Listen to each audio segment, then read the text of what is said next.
네, 안녕하세요. 815 가족 여러분. KB증권의 키맨 민지혜기 팀장입니다. 자, 지난 한 주죠. 네, 지난 주간진 시황은 제가 저희 회사 내에서 부산에 이제 투자 콘서트가 있어가지고 프라임 클럽에 투자 콘서트가 있어가지고 거기 다녀오느라고 주간진 시황을 한 주 쉬었는데요. 좋으셨습니까? 대표님께서는 이제 다른 대체자가 생길 수 있다라고 이제 겁을 주셔가지고 또 이번 주부터는 또 열심히 또 해야 되지 않을까, 네, 그런 생각을 하면서 오늘 자료를 준비해 봤습니다. 자, 또 일요일 밤 우리 815 가족 여러분 편안하게 들으시면서 다음 주를 한번 대비해보고 또 지난 최근의 시장을 한번 정리해보는 그런 시간으로 참고해 보셨으면 좋겠고요. 늘 강조드리지만 제가 진행하는 이 주간찐 시장 방송은 스스로 엄청나게 이제 돈을 잘 벌 수 있는 고수분들을 위한 방송이라기보다는 좀 초보자분들이 이 시장을 접근하는 데 있어서 조금이나마 도움을 드리고자 하는 그런 내용으로 이제 구성을 좀 하고 설명을 드리는 거니까요. 이렇게 좀 참고를 해주시면 좋을 것 같습니다. 자, 먼저 첫 번째 이야기부터 한번 들어보면, 제가 이제 작년 연말에 우리 815 가족 여러분들한테 모든 여의도의 증권사들의 리서치 센터에서 상저하고를 이야기를 하고 있기 때문에 오히려 저는 반대로 올해 상고하저를 생각을 좀 하고 조심스럽게 예상을 하고 있다라는 말씀을 드렸고, 최근에 우리가 은행 위기들 몇 가지 있을 때도 제가 중요한 위험 지표들을 말씀드리면서 이러한 지표들이 크게 리스크 움직임이 위험하다는 신호를 아주 주지 않고 있기 때문에 여전히 종목 장세의 환경은 유지가 되고 있다라는 그러한 말씀들을 많이 드렸는데, 지난 한 주도 마찬가지였던 것 같아요. 그죠? 여전히 주식하기 좋은 환경을 보여주고 있고, 제 생각에는 적어도 이 4월 한 달 동안은 계속 이러한 환경들이 좀 만들어지지 않을까. 물론 우리가 생각지도 못했던 그러한 또 수준의 악재가 나온다든지 뭔가 또 시장에 노이즈가 생기면 주춤할 수는 있겠지만, 웬만해서는 지금의 이 시장의 흐름을 꺾기는 쉽지 않은 그런 그림인 것 같고, 적어도 이 흐름은 상반기 내에 지속이 되지 않겠나라는 생각입니다. 그래서 4월달 정도는 어쨌든 우리가 편안하게 할 수 있을 것 같고, 수익률을 더 끌어올리기 위해서 여러분들께서 열심히 지금 하셔야 됩니다. 대신에 저는 상반기보다 하반기로 가면 갈수록 시장은 더욱더 어려워지고 우리가 수익 내기는 더 힘들어지지 않을까라는 생각도 하고 있습니다. 왜냐하면 지금 연준의 금리의 종결 기대감이 하반기에 지금 반영이 되고 있는 거 아니죠, 그죠? 미리 지금 상반기에 먼저 반영이 되어서 움직이고 있습니다. 네. 그래서 오히려 상반기 그 모멘텀으로 인해서 강한 움직임이 있고, 뒤에 하반기에는 그러한 모멘텀들은 오히려 점점 줄어들지 않을까라는 생각이 좀 있고요. 그 다음에 몇 가지 생각하는 부분들도 있지만 그 부분들은 제가 차후에 또 설명을 드리도록 그렇게 하겠습니다. 자, 그래서 금리 관련된 부분들을 말씀을 드렸으니까 한번 자료를 한번 보시죠. 삼성증권에서 또 잘 정리해 놓은 자료가 있어 가지고 그 자료를 가지고 한번 말씀을 드리겠습니다. 우리나라 주식시장의 강세 배경은이라고 해놨는데 물가가 안정화되고 있다라는 거죠. 우리가 이제 최근에 소비자 물가, 생산자 물가 계속 이제 체크를 해드렸지만 조금씩 완만하게 내려오는, 아주 급격하게 꺾이는 그림은 아닌데 그래도 완만하게 물가가 안정을 찾는 모습입니다. 그러다 보니까 연준이 이 아주 강하게 매파적으로 통화 정책을 하는 부분에 대해서는 좀 완화되지 않겠나, 공포감이 좀 줄어드는 그런 부분들이 있다라고 보시면 될 것 같고요. 그래서 이렇게 물가 전망이 이렇게 떨어지는 부분들이 긍정적으로 작용을 하고 있다. 왜냐하면 물가가 올라갈 때 이 물가를 잡기 위해서 연준이 이제 공격적으로 금리를 올린 거니까, 물가가 완만하게 떨어질 것으로 전망이 되면 그 통화정책에 대한 공포감은 줄어들 수 있겠죠. 그죠? 그게 최근의 시장의 움직임 중에 하나다라고 볼 수 있을 것 같고, 또 하나는 한국과 미국의 금리 차가 부담이 지금 좀 완화가 되고 있다라는 내용입니다. 네.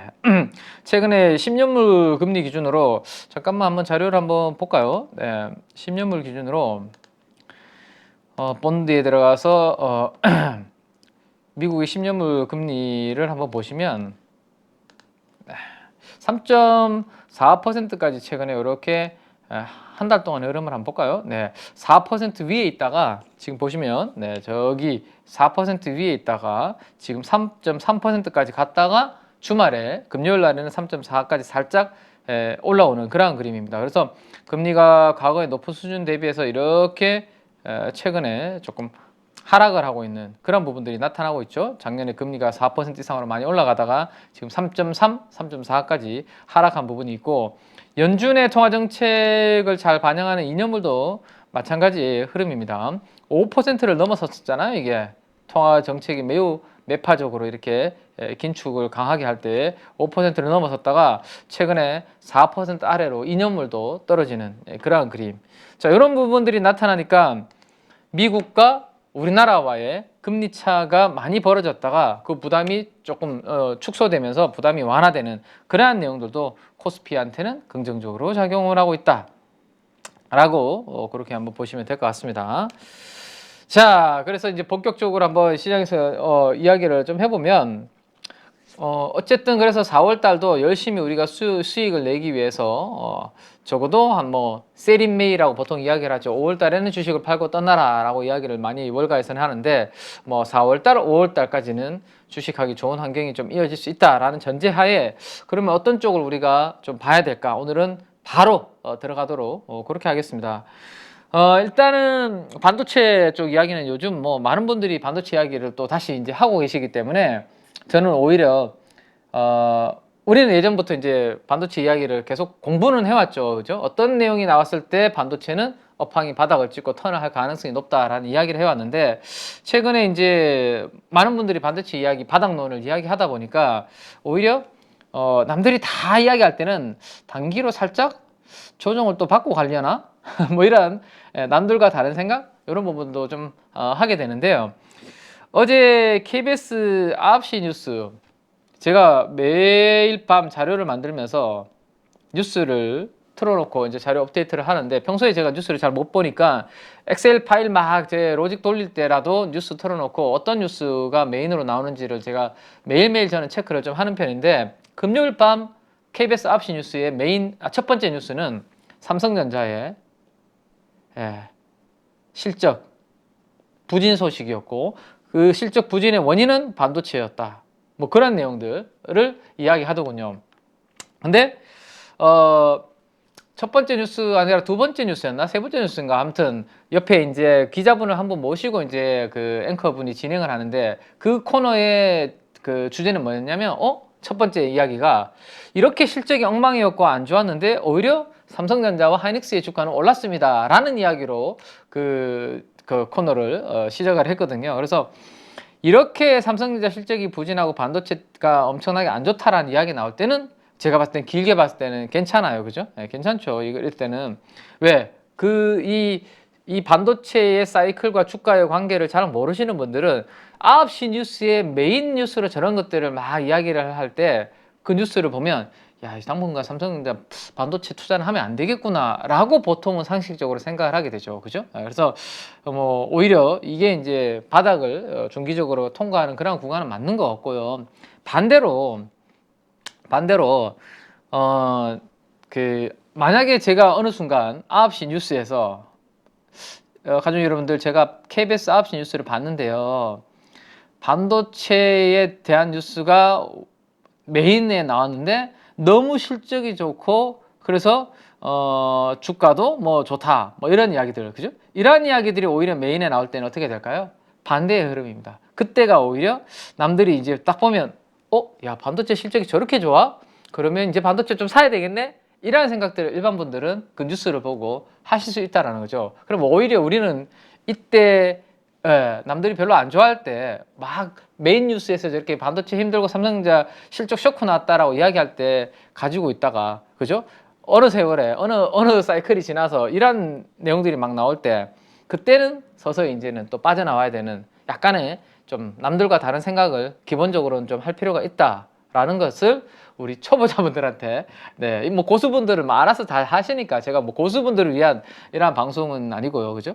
우리 가급적이면 우리 초보자분들은 이러한 부분들에 대해서 고민을 좀 하실 필요가 있지 않을까라는 생각입니다. 자, 그러면 재고부터 한 가지씩 한번 보겠습니다. 2020년부터 지금까지의 뭐 재고 추이를 보여주는 그림인데 반도체 재고가 이렇게 높게 지금 올라가고 있는 모습이죠. 그만큼 물건이 잘 안 팔린다라는 이야기죠. 재고가 있다라는 것은. 근데 만약에 그 업황이 아주 호황인데 재고가 같이 올라가고 있어. 그거는 뭐 물건이 너무 잘 나가니까 재고를 빨리빨리 이렇게 확충하는 그런 부분이 될 수 있는데 지금은 반도체에 대한 수요가 별로 없는 상황이잖아요. 그런 상황에서 재고가 저렇게 올라간다라는 것은 당연히 삼성전자하고 하이닉스한테는 부담이 될 수밖에 없고 그게 이제 실적으로 지금 나타나고 있는 게 아닌가라는 거 생각을 하게 됩니다.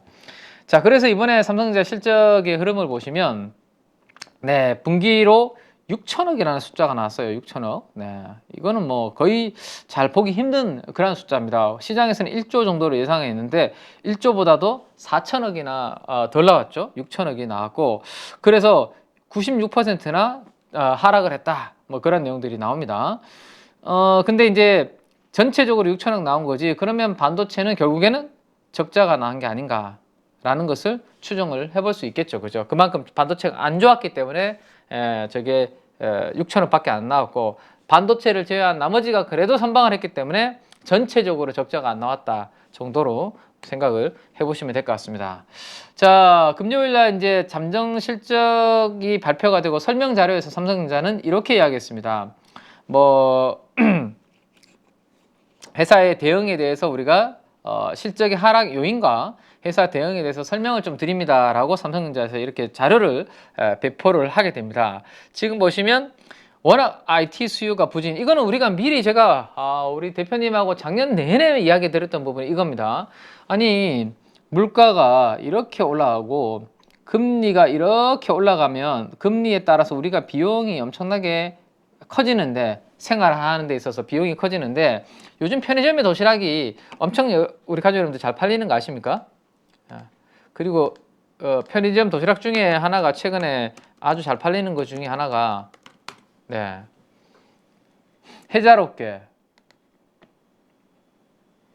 네, 이거 보시면 그죠? 4,500원의 해자 도시락 단돈 350원에 사 먹는 방법 이런 것들은 경기가 안 좋을 때 이런 것들이 많이 나오는 거죠. 그래서 편의점 도시락 전쟁이다. 김혜자, 백종원, 주현영. 주현영? 주현영 그분이죠. 우투더 영투더 우 그분 맞나요? 네, 아무튼 네, 그래서 최근에 이 그 해자 도시락이 엄청나게 많이 팔리고 있다. 뭐 그런 이야기들이 나옵니다. 왜 이 편의점 도시락들이 잘 팔리는 걸까요?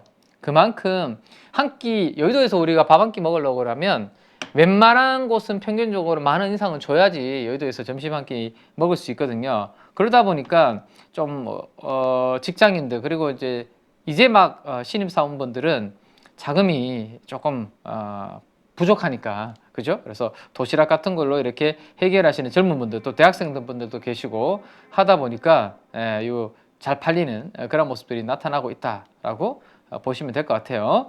자, 아무튼 그런데 어떻게 저렇게 이제 점심값도 많이 올라서 힘든데 IT 제품을 누가 사겠냐라는 거죠. 그죠?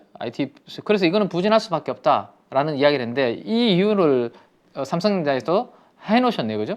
IT 수요 부진 지속에 따라서 실적이 악화되고 있다. 전사 실적이 안 좋고 있다. 뭐 그런 겁니다. IT 제품에 대한 수요가 떨어지니까 당연히 메모리 반도체라든지 이러한 부분에 대해서 수요도 감소할 수밖에 없는 그런 부분들이 생기겠죠. 네.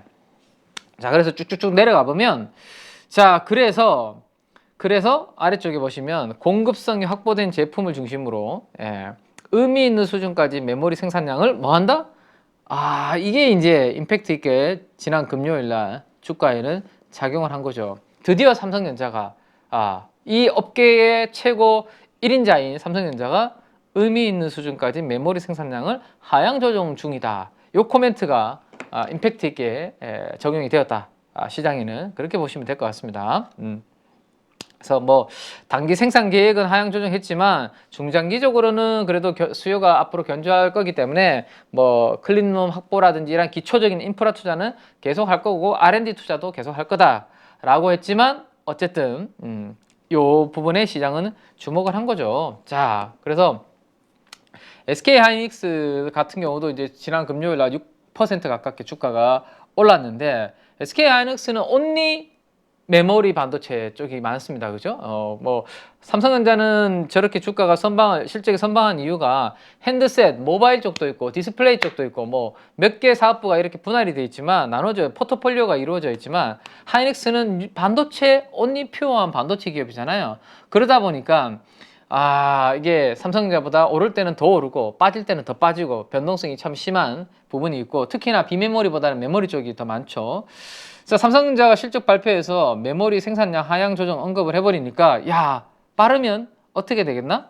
2분기 정도가 2분기 정도가 D램 재고의 피크아웃이 되지 않겠니? 라는 기대감이 생기면서 그죠? 그리고 모바일 수요도 하반기 신제품 나오고 하면 회복이 될 거고 D램 재고 피크아웃으로 업황 바닥이 통과하지 않겠냐? 이게 이제 시장의 기대치가 작용을 했다라고 보시면 될 것 같죠. 자, 이런 것들이 자료가 나오기 전에 그죠? 우리는 지난 연말도 그렇고 하반기도 그렇고 제가 가족 여러분들한테 계속 저희 팀에 그래픽 디자이너님이 계신데요. 매우 손이 빠르고 실력이 좋으신 분인데 직접 제가 부탁해서 이거 그린 거라고 디자인 계속 보여드렸었잖아요. 그죠?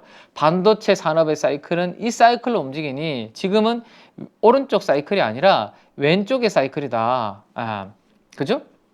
지금은 수요보다는 공급이 더 많은 상태에서 가격이 막 떨어지고 있는, 그죠? 경기도 안 좋고 해서 수요도 없다 보니까 가격은 막 떨어지는 그런 부분이 앞으로 투자의 감소로 이어질 거고 여기에 먼저 시작한 회사는 누구죠? 마이크론과 하이닉스였습니다. 근데 작년 하반기에 삼성전자는 계속 버텨왔죠. 아니야, 나는 괜찮아. 나는 업계 1인자이기 때문에 너희들이 다 적자 나고 힘들더라도 나는 끝까지 버텨도 적자 안 날걸? 이러면서 투자 뭐 생산을 줄일 생각 없다라는 이야기를 계속 해왔습니다. 해왔는데 그러다가 실망감에 반등 좀 주다 반도체 다시 내려오고 올라가다가 내려오고 계속 박스권에 움직였죠. 근데 결국에는 생산계획 하향 조정 발표를 하게 됩니다.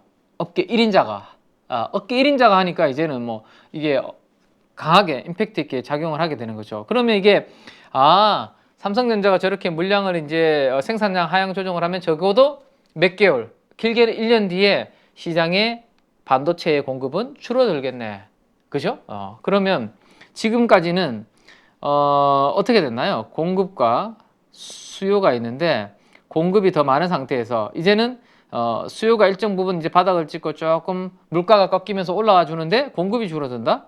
이러면 이제 반도체의 재고도 소진이 되면서 반도체의 가격은 올라오는 그러한 그림을 시장에서는 먼저 선반영을 하는 거죠. 실적은 최악인데 9시 뉴스 메인 뉴스에서 삼성전자의 실적과 반도체 부진에 대해서 다뤘음에도 불구하고 요 사이클을 보고 1개월, 6개월, 1년 뒤를 지금 시장은 보면서 주가는 움직인다라는 이 메커니즘을 우리 초보자분들은 좀 기억을 해두시면 앞으로 반도체는 결국에는 이 반도체는 커머더티거든요. 제가 커머더티라고 말씀을 드렸죠. 그래서 똑같은 뭐 제품을 누구나 만들어내는 상황이기 때문에 이 수요와 공급에 따라서 앞으로도 이거는 들쑥날쑥하는 그런 부분이 있습니다. 그래서 삼성전자는 이 리스크를 좀 감소시키기 위해서 비메모리 반도체, 시스템 반도체, 파운드리 쪽을 계속 강화를 하고 있는 거죠. 그래서 대신에 이게 그래도 많은 비중을 차지하는 동안은 앞으로도 이렇게 경기 안 좋을 때는 뭐 공급 줄였다가 경기 좋아지면 또 공급 늘려서 이렇게 사이클로 계속 움직이게 된다라는 거. 그래서 우리는 요럴 때를 잘 찾아야 되는데 지금이 딱 요런 구간에 있는 타이밍 정도로 생각하시면 돼요. 자, 반대로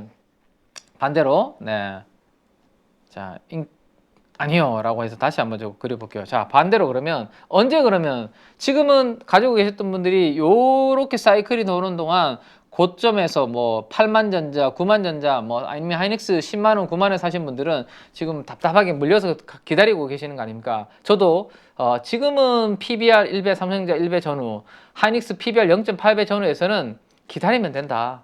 이거는 사이클이기 때문에, 그죠? 사이클 산업이기 때문에 기다리자. 단 조금 답답할 수는 있다. 시간이 걸리기 때문에. 삼성전자가 또 항복을 안 했기 때문에. 근데 이제 항복을 해서 조금 이제 그 시점이 이제 오고 있는 것 같긴 한데.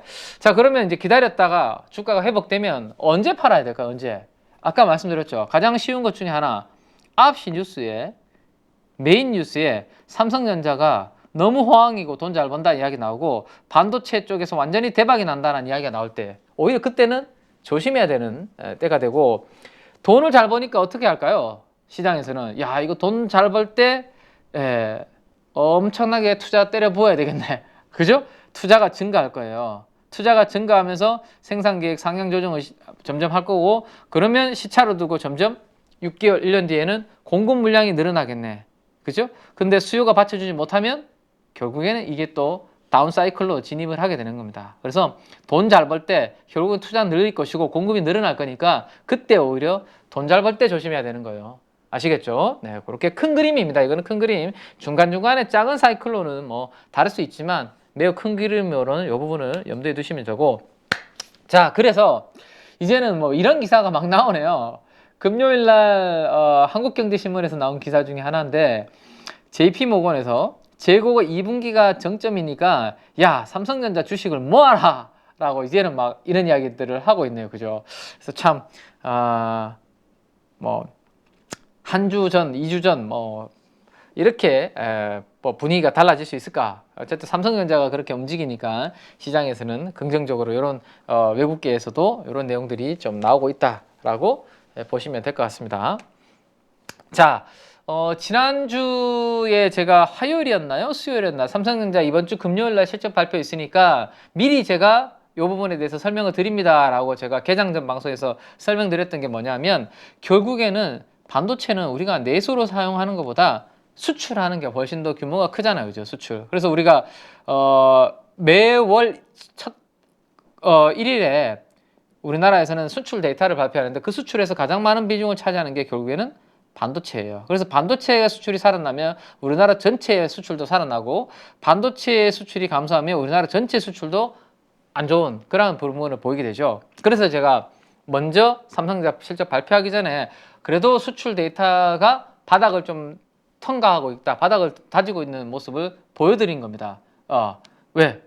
그 실적 발표에, 실적 쇼크에 반도체 실적 적자에 쫄면 안 되니까. 그죠? 네, 그래서 한번 간단하게 다시 한 번만 보여드리면 D램 반도체 수출 추이가 물론 전년 동월 대비보다는 여전히 낮은 수준입니다. 수출 레벨 자체가. 그죠? 아직은 많이 올라와야 되겠죠. 근데 지금 1월 달부터 해서 이렇게 살짝 턴을 하고 있다라는 거 수출이 보시면 되고 자 이거는 Q입니다. 수출 물량인데요. 이 또한 여전히 작년 이맘때쯤과는 레벨 자체가 달라요. 근데 수출의 물량도 지금 이렇게 턴을 하고 있네요.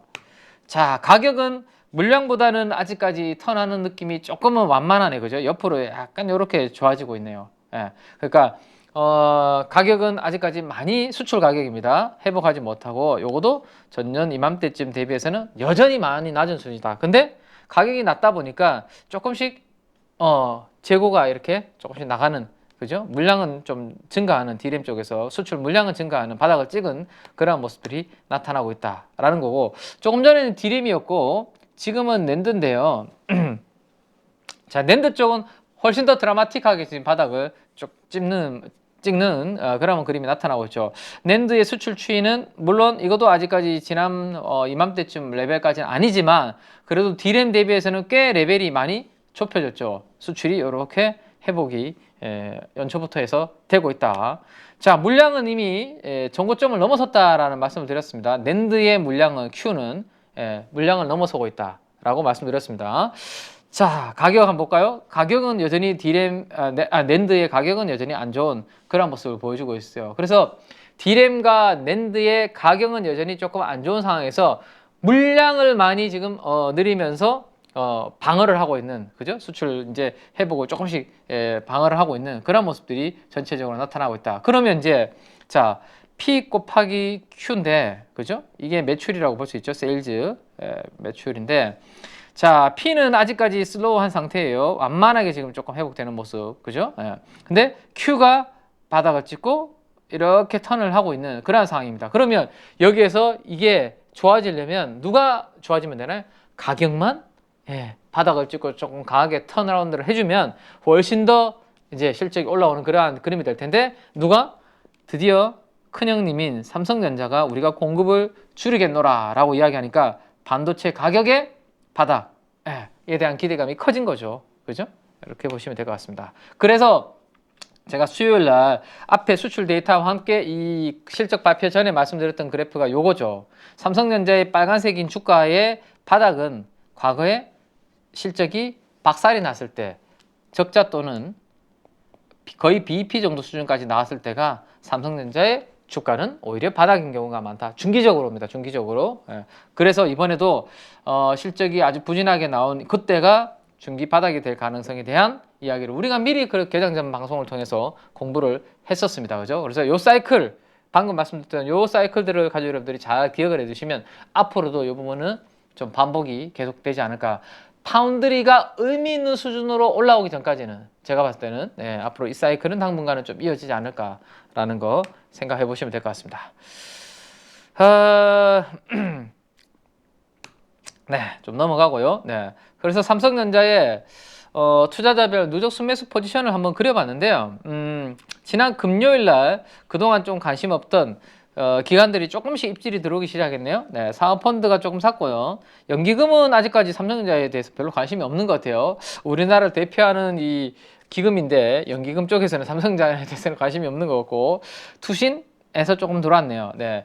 예, 투신의 성격은 제가 어떤 거라고 말씀드렸죠? 공모 펀드를 운영하기 때문에 시장 대비해서 비교를 많이 당합니다. 펀드 매니저 입장에서. 그죠? 그래서 삼성전자, 하이닉스가 올라오면서 지수가 움직이는데 거기에 못 따라가? 그러면 목이 날아갈 수 있기 때문에 적어도 삼성전자가 움직일 때는 그만큼 비중을 좀 채워야 되는 좀 급하게 부분들이 있죠. 급한 부분들이 있습니다.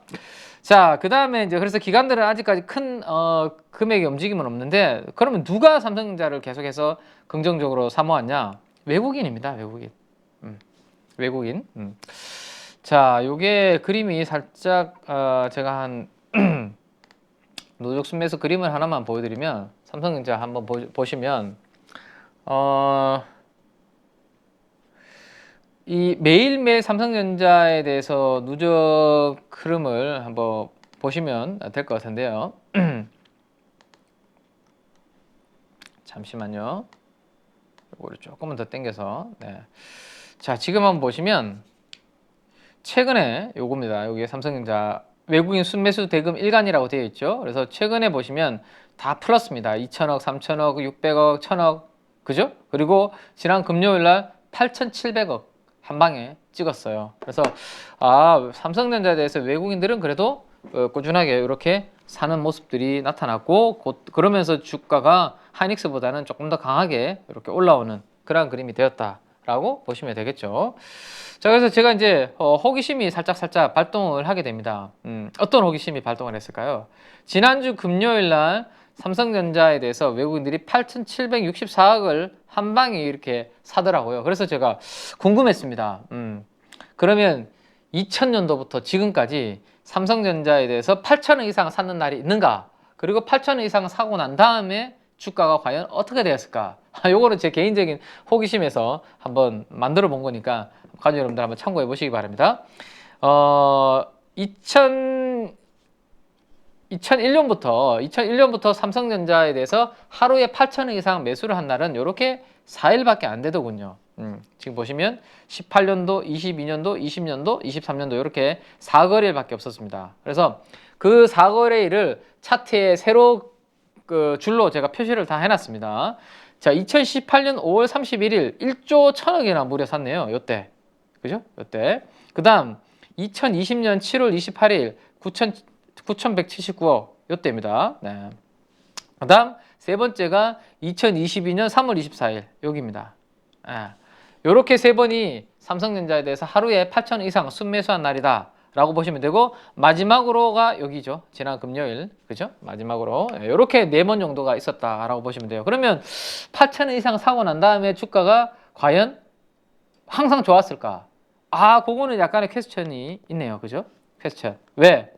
자, 2020년에는 보시는 것처럼 9천억 들어오고 난 다음부터 주가가 5만 원부터 이렇게 10만 원 가깝게 올라가는 케이스가 한 번 있었습니다. 근데 나머지 두 번은 사고 난 다음에 바로 올라가지 않고 좀 빠졌다가 왔다 갔다 하다가 결국 올라가는 그런 크게 의미가 없고 그 다음에 2022년 3월 24일 9,500억 샀는데 오히려 그때는 사고 이렇게 빠졌으니 세 번 중에 한 번은 올랐고 두 번은 별로 주가가 안 좋았기 때문에 이거 가지고 무조건 이제는 올라간다? 이렇게 보기는 어렵다.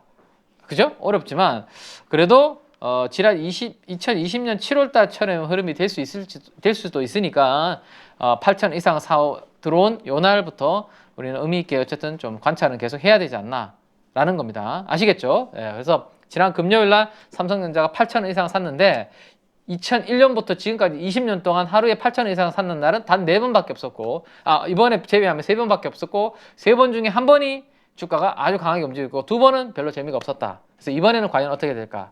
저도 호기심을 가지고 지켜보도록 하겠습니다. 자, 그 다음에 장비 이야기를 한번 해볼까요? 장비와 소재 쪽 이야기를 한번 해볼게요. 자, 그러면 보통은 이렇게 투자 줄이고 생산량 줄이고 이러면 야, 장비랑 소재는 안 좋은 거 아니야? 보통 많은 분들은 이렇게 생각하실 수 있습니다. 그래서 요거는 메리츠 증권에서 예전에 이제 나온 자료인데 2022년도에 나온 자료인데 가족 여러분들께서 한번 참고를 한번 보시기 바라고요. 제가 제가 한번 직접 이 부분들을 그려봤으니까 한번 보여드릴게요. 제가 자 핵심은 이거예요. 주가가 저점을 형성한다라는 믿음이 강해지고 하이닉스의 본격적인 반등이 나타나게 되면 자 반등의 모멘텀이라고 하면 결국엔 뭐죠? 반도체 가격이 올라오든지 아니면 투자 축소의 공식화인데 지금 투자 축소의 공식화가 되었잖아요. 그죠? 자, 이런 부분이 나타날 경우에는 장비주들에 대해서는 좀 골고루 매수를 해도 괜찮다 했을 때 그렇게 이제 적어 놓은 건데요. 자, 그 부분을 제가 한번 그려봤으니까 여러분들께 보여드리겠습니다. 자, 지난 2011년도부터 지금까지 10년 기간 동안 SK 하이닉스와 반도체 장비주, 주요 장비주, 반도체 주요 소재 업체들의 시가총액을 지수로 만들어서 제가 100을 기준으로 환산해서 만들어 본 겁니다. 한번 보시죠. 빨간색이 하이닉스의 주가 흐름이라고 보시면 되고 시가총액, 그 다음에 검은색은 반도체 장비주의 시가총액, 노란색은 반도체 소재의 시가총액의 지수다라고 보시면 됩니다. 큰 흐름상에는 좀 유사하게 좀 움직이는 패턴이 좀 보이죠, 그죠? 올라갈 때는 좀 같은 방향으로 올라갔다가 내려올 때도 같이 내려오는데 상대적으로 더 올라갈 때 더 올라가는 게 있고 떨어질 때 더 떨어지는 그런 것들이 보입니다. 그래서 요것들을 분해를 해서 제가 한번 다시 그려봤는데요. 하이닉스와 장비, 하이닉스와 소재 이렇게 분해를 해서 그려봤으니까 그 다음을 한번 보시죠. 자, SK 하이닉스의 주가는 빨간색이라고 말씀드렸고요. 반도체 주요 장비주들의 시가총액 지수는 검은색이라고 말씀드렸습니다. 한번 보시죠. 어떻나요? 뭔가 좀 같이 움직이는 게 100을 기준으로 제가 그린 거죠. 2011년도 초를 기준으로 100을 기준으로 그렸는데 거의 유사하게 동행하는 그런 모습을 볼 수 있습니다. 물론 장비가 먼저 바닥을 찍고 움직이는 경우도 있고요. 하락할 때는 장비주가 더 빠지는 그런 부분도 있는데 어쨌든 하이닉스가 바닥을 찍으면 그죠? 하이닉스가 바닥을 찍으면 장비주도 같이 움직이는, 그리고 물론 하이닉스가 먼저 고점을 찍고 꺾일 때도 장비주도 같이 꺾이는 그런 그림들을 보입니다. 그래서 이런 부분들을 알려면 우리가 상관계수를 뽑아보면 됩니다. 그래서 제가 이제 상관계수라는 게 있는데 같은 이 움직임이 있을 때 얼마나 연동이 많이 되는지를 참고하는 그런 부분들을 우리가 상관계수, 상관관계 이렇게 표현을 많이 하죠. 그래서 예를 들어서 코스피가 1% 움직일 때 내가 가지고 있는 종목이 1% 움직인다? 그러면 똑같이 움직이니까 상관계수는 1이죠. 그죠? 근데 코스피가 1% 움직이는데 내가 가지고 있는 게 0.5밖에 안 움직여. 그러면 상관관계가 0.5밖에 안 되는 대략적으로 그런 부분이라고 생각하시면 돼요. 자, 그래서 이 엑셀이 뭐냐 하면요. 여기 보시면 반도체 장비, 반도체 소재, 그리고 SK 하이닉스를 제가 2011년도 1월 달 기준으로 100으로 다 만들어 놓은 거잖아요. 그죠? 그래서 상관계수를 이 엑셀 함수를 가지고 한번 돌려보니까 이 코릴레이션이라는 함수를 써서 이렇게 돌려보니까 무려 0.92, 92%에 동행하는 부분이 나옵니다. 그래서 제가 상관관계가 0.9이다 라고 써놨습니다. 이건 매우 높은 거예요. 그죠? SK 하이닉스의 시가총액과 반도체 장비주들의 시가총액은 거의 같이 움직인다. 상관관계가 매우 높다라고 보시면 됩니다. 자, 그러면 반도체 증착 장비 쪽의 동향을 보기 위해서 반도체 증착 장비의 수입 데이터를 한번 체크를 해봤는데요. 최근에 반도체 증착 장비 쪽의 수입 데이터가 이렇게 올라오고 있는 것을 알 수 있습니다. 미국과 일본에 우리나라보다 훨씬 더 우수한 증착 장비 업체들이 있죠, 그죠? 그들로부터 장비를 아니 분명히 캐펙스 투자 줄이고 경기가 반도체 업황이 안 좋아서 캐펙스 투자 줄이고 뭐 이런 이야기 나왔는데 오히려 증착 장비의 수입은 증가하고 있는 그런 모습들이 나타나고 있네요, 그죠? 그래서 우리나라 장비주들도 좀 뭐 이런 부분들과 어느 정도 연동이 되고 동조화가 된다면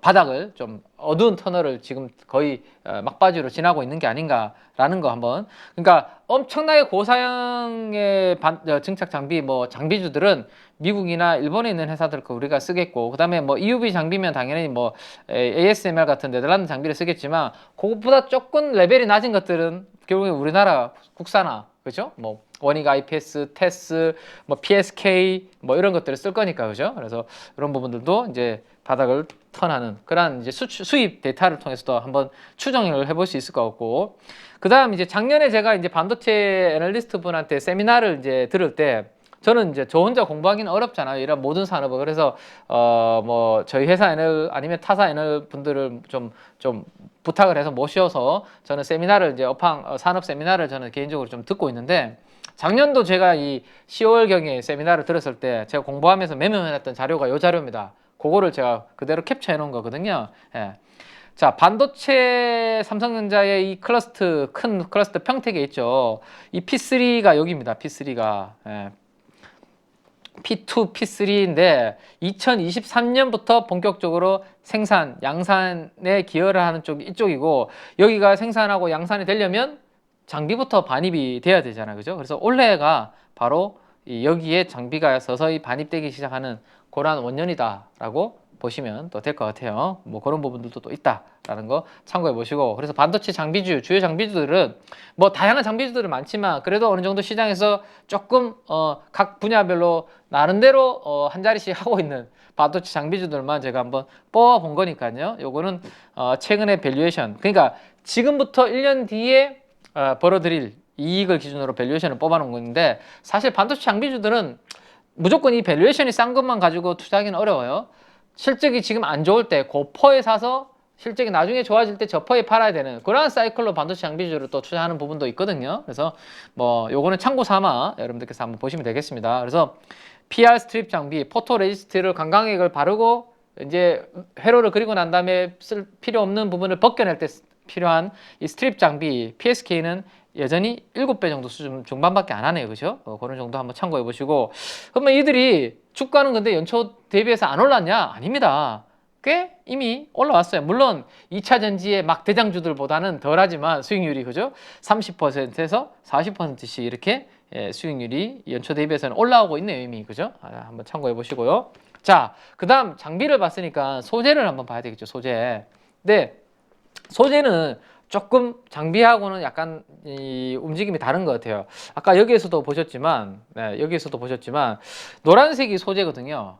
노란색이 소재. 그래서 백을 기준으로 그려보면 너무 이렇게 변화가 크죠, 그죠? 그래서 이거는 소재는 아마 개별 실적에 따라서 좀 따로 움직이는, 별도로 움직이는 그러한 성격을 가지고 있다라는 거 좀 참고를 해보시면 좋겠습니다. 아시겠죠? 소재는 실적에 따라서 개별 실적에 따라서 좀 따로 움직이는 성향을 가지고 있다라는 거 좀 참고를 해두시고, 자, 그래서 제가 하이닉스와 반도체 소재만 별도로 떼어서 한번 백을 기준으로 이렇게 그려보니까 확실히 하이닉스와 조금 올라가는 폭도 그렇고 좀 다르게 움직이는 그런 모습들이 좀 나타나네요, 그죠? 네.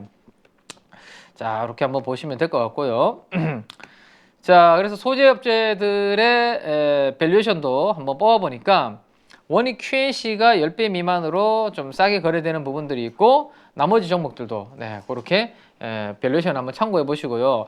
근데 연초 대비 수익률을 보니까 아까 장비는 30%에서 40% 비슷하게 움직였어요, 그죠? 연초 대비 수익률이. 근데 소재는 보니까 소재별로 차이가 많이 나네요. 연초 대비해서 수익률이. 이유는 뭘까요? 이게 소재만 하는 것보다 반도체 소재하는 회사들이 2차 전지 쪽으로 진출을 하다 보니까 거기에 하나씩 걸쳐 있는 기업들이 주가가 움직이는 경우가 있었던 것 같아요. 뭐 예를 들어서 한솔케미칼이 약간 그런 부분들이 있고, 자 아니면 또 하나머티리얼즈는 뭐죠? 이 SIC 링이라고 제가 말씀드렸던 실리콘 카바이드 링, 여기에 TCK의 어느 정도 일부 MS를 좀 잠식할 수 있는 그런 기대감 좀 반영이 된 게 있는 것 같고요, 그렇죠? 이런 부분들로 좀 차별화되는 움직임이 좀 나타났다라고 보시면 될 것 같습니다. 자, 그래서 삼성전자 PBR 한번 보시죠. 2003년부터 지금까지 20년 동안의 흐름을 보면 이걸 가지고 믿음을 조금 가지시고 뭐 고점에서 좀 물리신 분들이라도 버텨야 된다라고 말씀드렸던 게 이 부분입니다. 왜? 삼성전자는 과거 역사적으로 1년 뒤에 장부 기준으로 PBR 1배 전후가 거의 바닥인 경우가 많았고, 좀 기다리면 그 이상에서는 팔 기회를 늘 줬기 때문에, 그죠? 그래서 최근에 2020년부터 거의 1배 전후가 바닥이었고, 뭐 가장 싸더라도 0.8배 정도 뭐 이렇게 보시면 돼요. 그래서 지난 금요일 기준으로 1.2배까지 이제 좀 올라왔습니다. 그래서 최악의 국면은 지나가고 있다라는 거 보시면 될 것 같고, 자 하이닉스는 어떨까요? 하이닉스는 그거보다 이제 워낙 메모리 반도체에 집중돼 있다 보니까 PBR 밴드가 조금 더 낮죠, 그죠? 바닥이 어디예요? 어디? 0.8배입니다. 0.8배. 계속 강조드렸던 게 0.8배 전후가 이 하이닉스는 중장기 바닥권이다. 그래서 장기로는 하이닉스도 PBR 1배 아래에서는 사놓으면 물리신 분들이라도, 그죠? 작년에 뭐 재작년에 물리신 분들이라도 충분히 언제든지 1배 이상에서 팔기에는, 왜? 사이클 때문에 이렇게 공급 줄여주고 감산 이야기 나오고 하니까 그럴 때 주가가 틀 때 팔 수 있는 기회는 주니까, 그죠? 그래서 지금도 이제 1.13배까지 이제 금요일 기준으로 이렇게 올라왔죠. 그래서 0.8배 전후가 항상 하이닉스는 좀 바닥이었고, 이제는 1배 아래에서는 사놓고 좀 기다리면 수익을 낼 수 있는 그런 부분이 좀 희망이 있다. 그리고 지난 금요일 기준으로 1.13배. 근데 이게 더 드라마틱하게 올라가려면 실적이 나와야 돼요, 그죠? 실적이 나와서 바닥을 완전 찍어줘야 됩니다. 이 3조 뭐 하이닉스 실적이 워낙 안 좋다, 1분기 그런 부분이 있기 때문에 주가는 뭐 왔다 갔다 200일선은 넘어가려다가 못 넘어가고 200일선 넘어가려다가 못 넘어가고, 이번에 드디어 지난 금요일날 200일선까지 딱 올려놨습니다.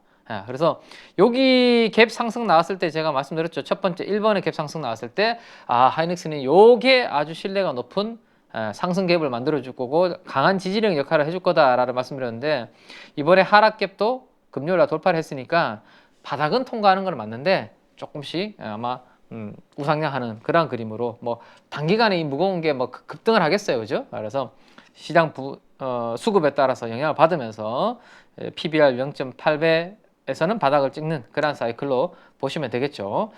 자, 그 다음에 이제 최근에 수급 들어왔던 반도체 쪽에서는 스크러버가 이렇게 수출이 증가하면서 유니셈, GST 이런 종목들이 최근에 업황이 좋다라는 말씀을 드렸었고요. 그 다음에 소켓, 이건 테스트할 때 들어가는 반도체 테스트 소켓 관련된 수출 데이터인데, 이건 또 작년 대비해서는 지금 작년 이맘때쯤과 비교하면 여전히 수출 레벨은 낮는데 쌍바닥 찍었네요, 수출이. 그죠? 차트로 해석을 한다면, 그래서 소켓 수출도 바닥을 찍고 턴하는 그런 그림들이 나타나고 있습니다. 그래서 ISC 같은 경우는 최근에 거의 뭐 전고점까지 바짝 다 올라오는 분위기가, 수출이 바닥을 찍고 턴을 하는구나, 이런 기대감이 좀 생겼다라고 보시면 될 것 같습니다. 자, 그래서 제가 이제 요 부분을 말씀드렸던 반도체 관련된 부분 말씀드렸던 부분들은 우리 초보자분들이 잘 한번 기억을 좀 해보시면 좋을 것 같고요. 제가 5분만 더 해서 제가 2차 전지까지만 조금 말씀드리고 마무리하도록 하겠습니다. 지난 3월 31일 날 제가 이제 우리 주간 찐시황 방송을 하루 쉬었잖아요. 1년 만에 제가 처음으로 주간 찐시황 방송을 쉬었는데, 부산에 제가 투자 콘서트 간다라는 말씀을 드렸었고, 우리 8.15 가족분들 중에서도 저희 프라임 클럽 이렇게 가족으로 되신 분들이 좀 오신 분들도 반갑게 또 인사를 해주셨는데, 거기에 있었던 장면을 제가 한 두 개 정도 가지고 왔습니다. 오늘 제가 입고 온 요 티를 우리 가족분들이 다 이렇게 제가 노래할 때 이렇게 흔들어 주신 장면이에요. 네, 그런 게 있었고, 그 다음에 마무리할 때 저희가 너무 감사해서 오신 분들한테 이렇게 좀 큰절까지 했는데, 이때 저희가 드린 자료 중에 하나가 2차 전지 관련된 자료를 제가 넣어드린 자료가 있습니다. 물론 우리 8.15 가족분들한테는 미리 2차 전지 관련된 부분은 이쪽을 중심으로 봐야 된다라고 이미 설명을 드렸었죠, 그죠? 네. 근데 이번에 IRA 세부 지침 나오면서 이쪽 이야기도 드렸고요, 그죠? 그리고 시장에서는 계속 순환매 확산이 되고 있는 그런 분위기입니다. 자, 이쪽 때문에 올라가고 있는 종목이 누구라고 말씀드렸죠? 에코프로라고 말씀드렸죠, 그죠? 예, 우리나라에서 유일하게 전고체를 하고 있고 수산화 리튬까지 하고 있기 때문에 이번에 실적 나온 거 보니까 뭐 장난 아니던데요? 예, 에코프로가 주가가 올라가는 이유가 역시나 다 있지 않나라는 생각을 해보게 됩니다. 자, 아무튼 예, 그래서 에코프로의 수급 동향을 그려보니까 지금까지는 올라오는 동안 외국인들이 팔았어요. 근데 이번 주 들어서는 다시 사더라고요. 이 쇼커버가 들어오는 건지. 네, 아무튼 네, 그런 특이한 점이 있었고 그래서 외국인 지분율이 이렇게 주가가 1, 2월 달 올라오는 동안 외국인 지분율이 많이 줄어들었었는데 지난주에는 이렇게 다시 바닥을 찍고 외국인 지분율도 조금 올라오는 그런 그림이 에코프로에서는 좀 보였고요. 에코프로 BM은 뭐 그런 변화는 외국인 지분율에 있어서 크게 변화는 없습니다. 살짝 줄였다가 아직까지는 별로 사지 않는 그런 모습 볼 수 있을 것 같네요. 자, 그래서 에코프로가 전구체와 수산화 리튬을 가지고 시장에서 주목을 받게 된다면 결국에는 에코프로가 수산화 리튬으로 돈을 저렇게 잘 벌어? 전고체를 가지고 돈은 잘 벌어? 그러면 시장에서는 그거와 관련된 기업들을 자꾸 찾게 될 거고 관련된 회사들이 이런 기업들이 있다.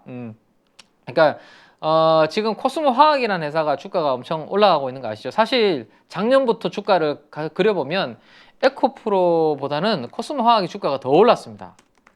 많은 분들이 이제 에코프로가 엄청나게 제일 많이 오른 걸로 생각하실 텐데 코스모 화학이라는 종목의 주가가 사실 더 작년부터 치면 많이 오른 부분도 있거든요. 그래서 물론 이제 기간에 따라서 설정하는 기간에 따라서 조금씩 다를 수 있는데 그래서 코스모 화학이 움직이는 이유는 뭐죠? 이 폐배터리 때문입니다. 그렇죠? 폐배터리. 코스모 신소재는 양극재 때문이고 그러면 이 폐배터리 때문에 저게 움직인다면 시장에서는 폐배터리 관련해서 관련된 기업에 대해서 보는 부분들이 생길 겁니다. 그게 이제 상장 회사 중에서는 어반유팀이라는 회사가 있습니다. 여기가 비추로셀을 통해서 폐건전지를 가지고 와서 폐배터리를 가지고 와서 거기에서 뭐 다양한 이제 리튬이라든지 이런 광물들을 추출해내는 그런 부분들을 한다라는 거. 요게 이제 그래서 탄산 리튬으로 변환되는 요거를 어반유팀이 한다라는 거고 탄산 리튬을 이제 수산화 리튬으로 바꾸는 것을 하이드로 리튬이라는 걸 하는데 에코프로가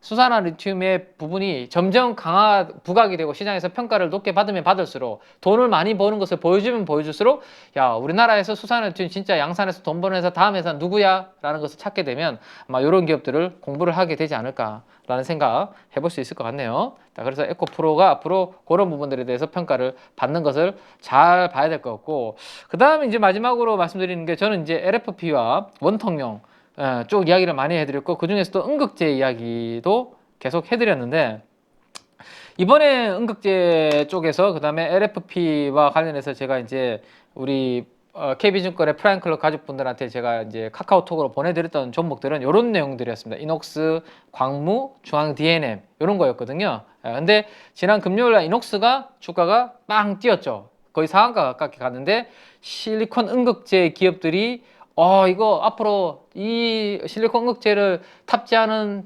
전기차들이 많이 늘어나면 이 회사들이 결국에는 증설을 할 거고 그러면 결국에 고순도 실리콘 파우더를 생산하는 자회사를 가지고 있는 이녹스가 부각이 되는 게 아니겠어 라는 것을 이번에 시장에서는 이제 알게 된 거죠. 그죠?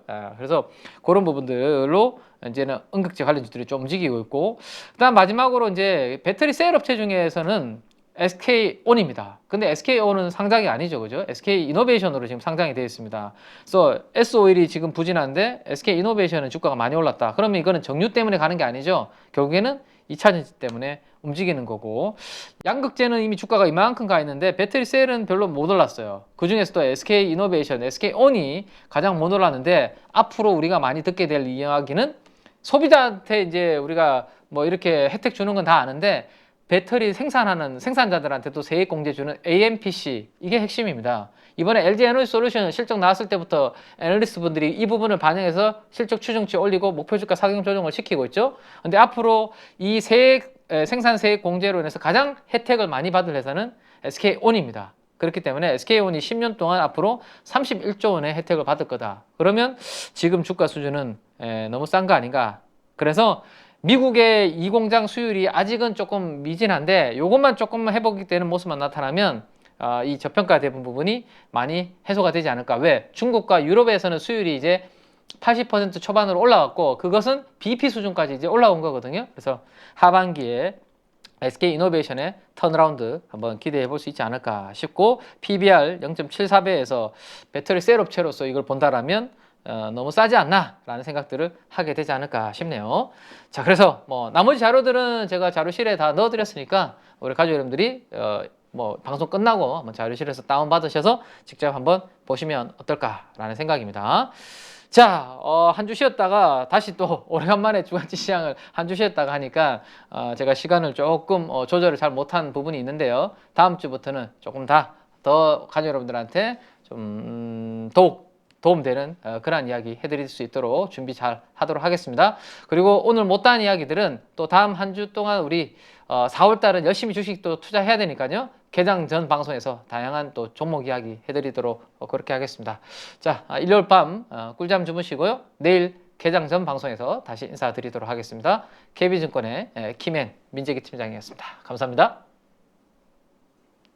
배 입장의 그 20년 노하우를 가르치는데 제가 이제 그 회원들 밴드를 운영합니다. 그래서 거기에 묻고 답하기 또 종목 같은 경우도 물어보면 답을 하기도 하고 거기서 항상 또 제가 피드백 해주기도 하고 그리고 월 한 2번에서 3번 정도 저녁에 라이브로 1시간 반 정도를 제가 이제 시황 설명을 합니다. 현재 시황에 따라서 어떤 작전으로 해야 되는지 행례는 강당 기법을 해야 된다든지 신공가 기법을 해야 된다든지 아니면 공매도 기법을 해야 된다든지 이렇게 제가 거기에 맞게 시황에 맞게 제가 작전을 이렇게 같이 의논하고 4가지 기법만 잘 활용하면은 이제 수익이 지금 많이 나고 있습니다. 그리고 현재는 강당 기법, 신고가 기법이 유리하고 앞으로 거기에서 수익 날 가능성이 많습니다. 어떤 분들은 성률 한 80% 정도까지 벤처마켓 하니까 수익이 나니까 신기하다. 그리고 주식하는 재미가 있다고 이제 그렇게 반응이 많이 나타나고 있습니다. 소행주나 테마주들은 한두 번 수익 낼 수 있지만은 꾸준하게 수익 모델을 만들 수가 없습니다. 그러나 우량주를 매매하면서 수익 모델을 만든다면은 자기 홀로 서기가 가능한 거죠. 그래서 우량주 위주로 매매를 해야 된다고 저는 생각하고 있습니다. 그냥 시황에 따라서 적절하게 이제 할 수 있도록 제가 교육을 시키고 홀로 설 수 있도록 하는 것이 제 교육의 목표입니다. 하여튼 열심히 해서 개인 투자자들이 돈을 벌 수 있도록 제가 노력하겠습니다.